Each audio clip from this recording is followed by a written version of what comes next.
Yo.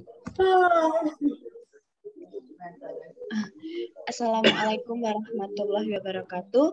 Perkenalkan, kami dari kelompok 7. Di sini kami akan mempresentasikan mengenai digital marketing strategi, di mana anggota kami ada Utari Nur Hasanah, kemudian ada Anas Ada Saputra, lalu ada Dani, dan juga saya sendiri Isna Rahma Adania. Yang pertama akan disampaikan oleh Saudara Dani. Silahkan. Ya, di sini saya akan menjelaskan beberapa. Yang pertama yaitu identify your customer, yaitu kebutuhan pelanggan merupakan faktor yang mendorong mereka untuk mengambil keputusan untuk membeli suatu produk.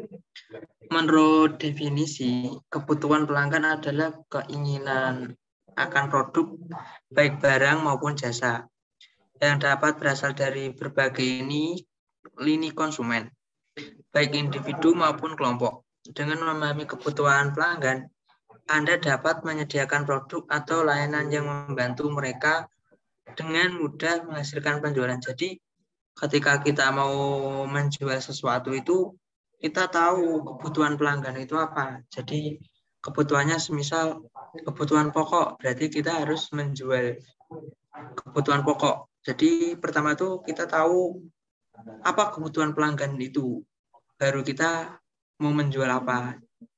Ketika kita menjual apa dan kebutuhan pelanggan itu apa, mungkin itu produk kita enggak bakal semulus yang kita bayangkan gitu.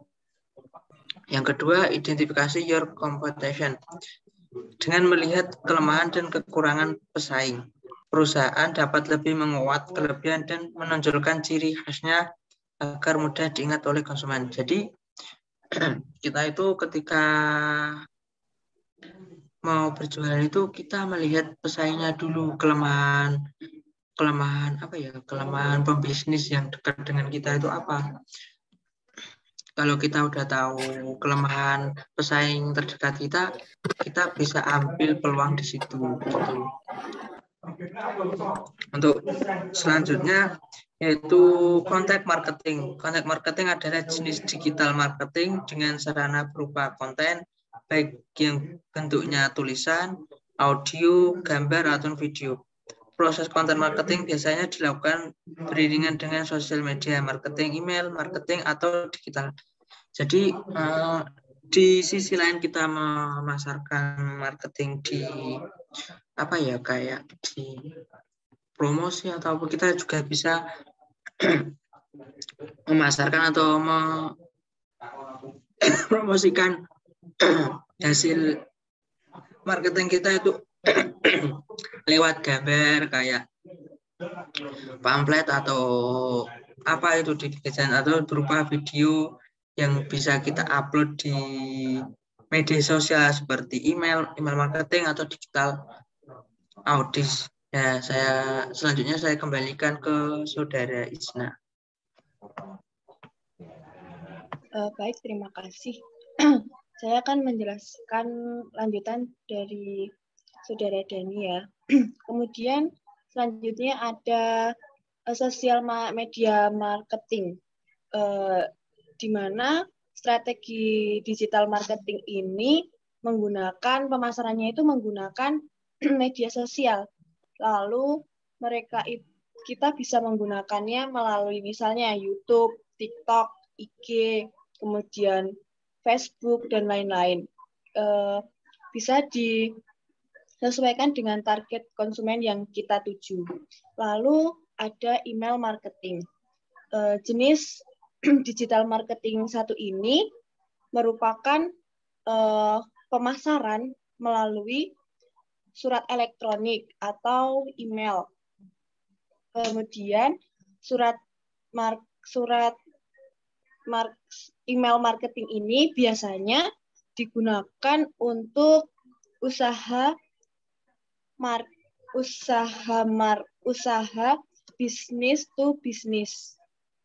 Jadi tidak banyak orang yang menggunakan email marketing ini. Kemudian selanjutnya akan disampaikan oleh teman saya yang selanjutnya. Ya, selanjutnya yaitu ada goal and objective. Jadi goal itu merupakan hasil yang ingin dicapai yang biasanya bersifat luas, serta untuk jangka panjang. Terus kalau objektif adalah tindakan spesifik yang dilakukan agar bisa menjangkau goals perusahaan yang lebih besar. Pada umumnya, objektif itu dapat ditindaklanjuti secara realistis. Seperti contoh, sebuah perusahaan memiliki goals utama yang ingin meningkatkan brand. Maka objektif marketing bisa dilakukan yaitu dengan contoh mungkin mengirim 10 pelanggan baru setiap hari. Selanjutnya, gimana sih cara menentukan goals and objective? Yaitu goals dan objektif menjadi komponen penting dari strategi pemasaran. Selain itu, baik goals ataupun objektif dapat menentukan arah yang diperlukan agar produk atau layanan Anda sukses di pasaran. Selanjutnya yaitu ada measure, yaitu tujuannya tidak boleh bersifat abstrak dan harus bisa diukur. Jika tidak menetapkan angka pada tujuan, maka perusahaan akan sulit untuk melacak apakah kemajuan tersebut sudah berhasil dicapai atau belum.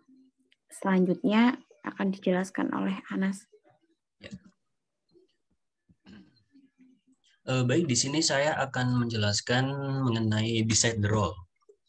Strategi decide the role atau menentukan peran, yaitu dilakukan untuk dengan tujuan untuk menentukan peran dari setiap pekerja yang mana mereka memiliki peran masing-masing dalam keberhasilan dalam digital marketing. Seperti yang pertama yaitu inisiator. Inisiator merupakan orang yang mencetuskan atau menginginkan akan suatu barang. Kemudian ada influencer, yaitu orang yang mempengaruhi sebuah pengambilan keputusan. Kemudian yang ketiga ada decider, yaitu orang yang memutuskan sebuah keputusan membeli atau tidaknya. Dan yang keempat ada buyer atau pembeli, yaitu seseorang yang memiliki daya beli, sehingga mampu membeli barang yang diinginkannya. Kemudian yang kelima ada user, atau orang yang mempergunakan barang tersebut. Namun, biasanya inisiatorlah yang mempergunakan barang itu. Kemudian ada SEO dan SEM atau Search Engine Optimization, yaitu SEO yaitu usaha untuk mendapatkan lebih banyak pengunjung website secara organik tanpa memasang iklan. Seperti contoh digital marketing di bidang SEO, misalnya pembuatan artikel, optimasi kecepatan situs, pemasangan link situs di website lain, dan juga sebagainya. Kemudian ada SEM atau Search Engine Marketing. SEM ini merupakan jenis digital marketing yang berfokus pada promosi produk melalui mesin pencarian seperti Google, Yahoo, dan sebagainya. Strategi digital marketing ini dilakukan melalui pembuatan website, landing page, atau website khusus promosi, pemasangan ads atau iklan, dan juga sebagainya. Kemudian ada yang namanya strategi mobile marketing. Di sini ada berbagai komponen yang bisa membentuk sebuah strategi kampanye pemasaran mobile yang efektif. Hal ini dapat membantu Anda untuk mencapai berbagai macam goals atau tujuan. Di sini mobile marketing jauh melampaui pesan teks dan aplikasi saja. Untuk memiliki pengalaman pemasaran yang kohesif, Anda harus menimbulkan desain responsif secara menyeluruh. Di sini yang pertama ada mobile friendly website. Di sini dengan mobile friendly website akan bisa menghasilkan pengalaman dalam mengonsumsi konten mobile yang pas di layar tanpa melakukan usaha ekstra, memuat dengan cepat, dan juga bebas dari berbagai kendala. Kemudian yang kedua ada pesan yang mobile friendly, seperti jenis mobile marketing yang memanfaatkan pesan SMS. MMS adalah dua metode langsung yang dapat dan juga cukup sering digunakan untuk mengirim konten ke pelanggan. Namun harus bijak dalam memanfaatkan pemasaran melalui SMS yang satu ini. Walaupun SMS sudah ditinggalkan, namun cara ini masih bisa menghasilkan sesuatu yang cukup berguna. Kemudian ada landing page yang nyaman. Di sini maksudnya yaitu iklan dan landing page yang mobile friendly menjadi komponen selanjutnya yang harus menjadi perhatian. Di sini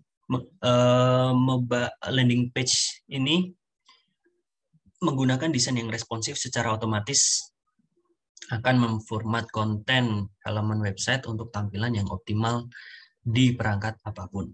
Termasuk landing page CTA yang menarik tidak akan dilirik jika format untuk membacanya akan menyulitkan pembaca.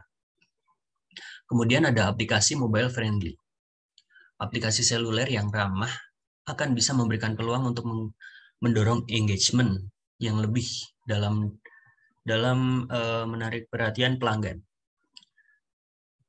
Di sini dapat menjelajahi berbagai hal yang bisa membuat aplikasi berhasil dan nyaman digunakan.